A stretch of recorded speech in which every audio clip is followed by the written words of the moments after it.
มื้อนี้เนาะน้องก็รู้สึกดีใจเนาะที่ได้เข้าร่วมกิจกรรมมื้อนี้น้องสิมาเป็นอาสาสมัครเฮ็ดอาหารในงานกิจกรรมครั้งนี้เนาะ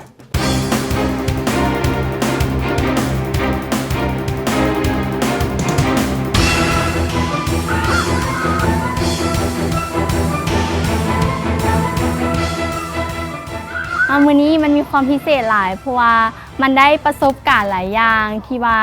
ได้มายืนอยู่จุดนี้คือบ่เคยคิดเลยเพราะว่าหลายๆคนมาจากหลายๆบ้านเขาอาจจะฮู้หน้าแต่บ่ฮู้ใจแต่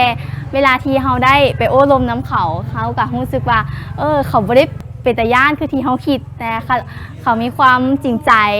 ให้ประสบการณ์หลายๆอย่างซึ่งประสบการณ์นั้นเขาก็ได้มาแชร์กันผู้นั้นเคยเฮ็ดอันนี้ผู้นี้เคยเฮ็ดอันนี้คือทุกสิ่งที่ทุกคนได้แชร์กันมันมีคุณประโยชน์หลายบ่ว่าจะเป็นเรื่องของการทำเฮียนโบการเดินทางการใช้ชีวิตบางสิ่งที่เขาอาจบ่ฮู้เขาก็ได้มาฮู้ในมื้อนี้และการที่เราได้เข้าค่ายมื้อนี้น้องรู้สึกดีใจหลายแล้วก็รู้สึกตื่นเต้นที่ได้พบรุ่นน้องรุ่นเอื้อยแล้วก็พบหมู่คู่หลายคนแล้วก็ได้บทเรียนหลายอย่างแบบได้ไปอยู่ร่วมหลายคนแล้วก็แบบมีหลายแนวที่มีความสามัคคีคือการเฮ็ดกินอยู่น้ำเดียวหลายคนแล้วก็แลกเปลี่ยนความรู้สึกแบบความรู้หลายๆอย่างนำกันอยากตั้งใจเรียนให้จบแล้วอะได้มาเป็นแบบพนักงานแบบสิได้มาพัฒนาบ้านตัวเองบ้านเมืองตัวเอง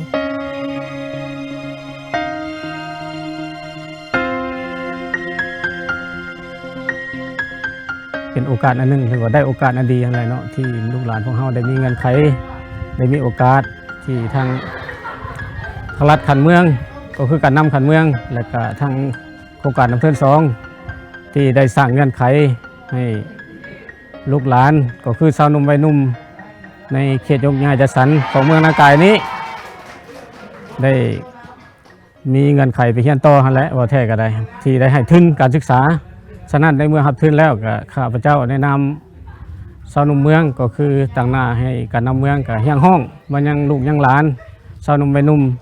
ที่มีเงื่อนไขมีโอกาสได้ไปเฮียนนี้ก็อยากให้ตั้งอกตั้งใจค่อยคว้าเอาหรือว่าศึกษาค้นคว้าเฮียนญาติแย่งเอาความรู้ความรักเอาเทคนิควิทยาศาสตร์เอาวิชาการใหม่ๆเพื่อนำมาพัฒนาตนเองพัฒนาครอบครัวพัฒนาประเทศชาติบ้านเมืองโดยเฉพาะเมืองนากายของเรานี่แหละให้เจริญ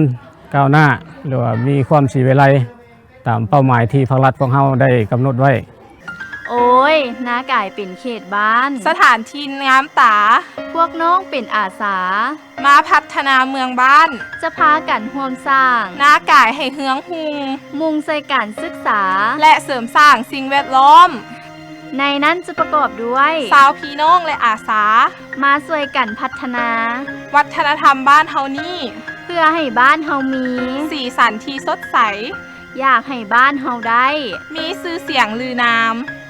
อยากขอกล่าวอีกหนึ่งสิ่งคือรอยยิ้มที่จริงใจเฮ็ดให้เฮารู้สึกได้ถึงเสน่ห์ของเมืองนี้เว้าถึงเรื่องมิตรไมตรีสามัคคีร่วมสร้างจึงขึ้นชื่อสมเอกอ้างว่าสวรรค์เมืองนากายทานเอ๋ยคือกาอยากฝากถึงหมู่เพื่อนที่ไปศึกษาเรียนต่อบ่ว่าจะเป็นมหาวิทยาลัยแห่งชาติมหาวิทยาลัยสวรรณเขตหรือว่าบ่อนอื่นๆที่ว่าทุกคนได้เสี่ยงติดกะบ่อยากให้ทุกคนท้อเพราะว่าการที่เขาประสบปัญหานี้กะถือว่าเป็นการออกกำลังกายอีกแบบหนึ่งเขาอาจจะบ่เคยเจอในสิ่งนั้นแต่เขาได้เจอเขากะเรียนรู้น้ำมันไปตลอดกับบ่อยากให้ทุกคนท้อเพราะว่าถ้าเขาท้อคือเขาจะบ่ไปถึงเส้นใจสิ่งที่อยากฝากให้หมู่เพื่อนหรือรุ่นน้องที่กำลังสิไปศึกษาเรียนต่อตั้งใจแล้วก็เฮ็ดให้ประสบผลสำเร็จบ่ให้ผู้ที่ให้ทุนส่งเสริมในการศึกษาการทำเรียนเฮาต้องเสียใจและผิดหวัง